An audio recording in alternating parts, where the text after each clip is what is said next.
अस्सलाम वालेकुम।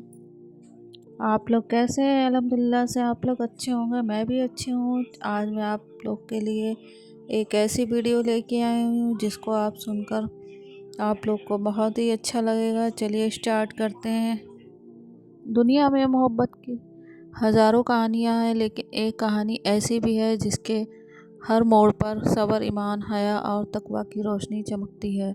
आज हम आपको ले चल रहे हैं यूसुफ अलैहिस्सलाम और ज़ुलेखा की उस कहानी में जो सिर्फ मोहब्बत नहीं बल्कि सब्र का इम्तहान था। चलिए शुरू करते हैं। यूसुफ अलैहिस्सलाम एक बच्चे थे, मासूम, खूबसूरत, लेकिन उनके भाइयों के दिल में जलन भरी हुई थी। एक दिन उनको एक कुएं में फेंक दिया गया। अंधेरा था, तन्हा था, लेकिन अल्लाह साथ थे। यूसुफ यूसुफ अलैहिस्सलाम ने सब्र किया, रोए नहीं, शिकायत नहीं की। और यहीं शुरू होता है उनकी कहानी का सबसे पहला इम्तहान। मिस्र का एक अजीम आदमी उन्हें घर ले आया। वहाँ यूसुफ अलैहिस्सलाम बड़े और अल्लाह ने उन्हें हुस्न, अखलाक और हिकमत से नवाजा। वही घर, वही महल जहाँ ज़ुलेखा नाम की एक औरत यूसुफ अलैहिस्सलाम की तरफ खींचने लगी। उनका हुस्न सिर्फ चेहरा नहीं था, उनका ईमान भी खूबसूरत था। एक दिन महल के दरवाजे बंद कर दिए गए, सारी दुनिया खामोश थी, और उस पल एक औरत ज़ुलेखा यूसुफ अलैहिस्सलाम को फितने की तरफ बुलाने लगी। ये वो लम्हा था जहाँ एक जवान अकेला था, कोई देखने वाला नहीं, लेकिन यूसुफ अलैहिस्सलाम ने कहा, मैं अल्लाह से डरता हूँ, और भागकर दरवाजे की तरफ दौड़ पड़े। सच बोलने के बावजूद यूसुफ अलैहिस्सलाम को जेल भेज दिया गया क्योंकि वो फितने से बच गए। कभी सोचा था, एक ऐसा जवान जिसने कोई गुनाह नहीं किया फिर भी सालों तक जेल में रहा, लेकिन उनके लब पर एक ही कलमा था, सब्र, बस सब्र।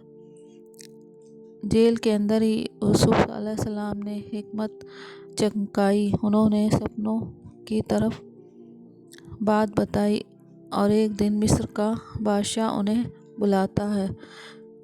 साल गिरते गए, वक्त बदलता गया, ज़ुलेखा बुढ़ी हो गई, तकवा वाली बन गई, और एक दिन जब अल्लाह ने उन्हें ईमान की रोशनी दी, उन्होंने अपने पुराने गुनाह का इकरार किया। ज़ुलेखा ने कहा, यूसुफ सच्चे हैं और मैं ही गलत थी। यूसुफ अलैहिस्सलाम की कहानी हमें ये सिखाती है, हुस्न का इम्तहान होता है, ईमान का इम्तहान होता है, और सब्र का इनाम देर से आता है लेकिन ज़रूर आता है।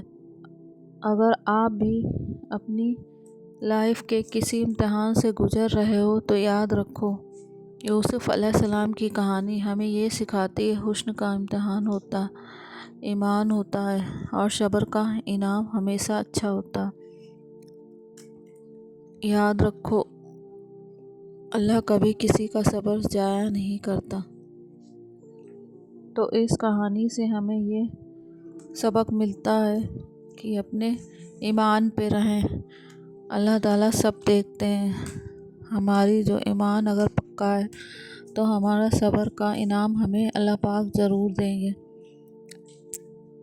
सोचो, जिसका कोई कसूर नहीं वो सालों जेल में रहा, लेकिन अल्लाह ने इज्जत वापस दी और यूसुफ अलैहिस्सलाम मिस्र के वज़ीर बन गए। यूसुफ अलैहिस्सलाम और ज़ुलेखा की कहानी सिर्फ मोहब्बत नहीं, ये सब्र, हया, ईमान और तकवा का सबसे बड़ा इम्तहान है।